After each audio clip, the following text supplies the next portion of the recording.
Yahoo, আমি ভাগ্যের দরজা থেকে সুপার বাইক পেয়েছি। ইয়াহু, চাকর আমাদেরকে ভাগ্যের দরজা খোলার সুযোগ দাও। এই নাও, এখান থেকে একটা কাগজ খোলো।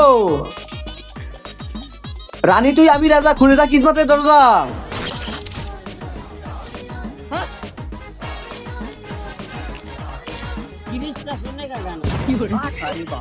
আমার তো ভাগ্যই খারাপ।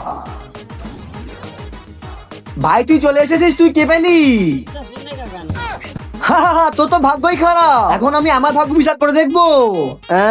হ্যাঁ, বড় গাধা, খুলে যা আমার ভাগ্যের দরজা।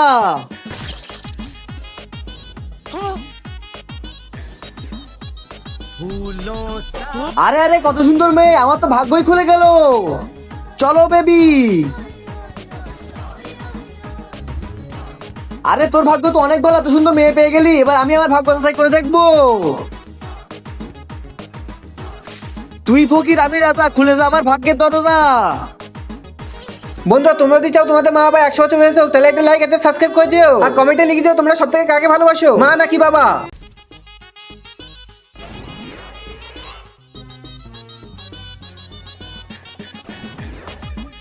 আরে বুড়ো, তোর ভাগ্য তো অনেক খারাপ, তোর ভাগ্যে বুড়ো আছে। আর এইদিকে দেখ, আমার ভাগ্য অনেক ভালো, আমি এত সুন্দর মেয়ে পেয়ে গেছি আমার জীবনে। আরে বেটি, তুমি এর সাথে কি করতেছো? আমার কোনো দোষ নেই বাবা, এ আমাকে জোর করে এখানে নিয়ে চলে এসেছে। আমার বেটির সাথে জবরদস্তি করেছিস, তোর ব্যবস্থা করতেছি, তোর ভাগ্য খারাপ করে দেবো। দাঁড়া শালা।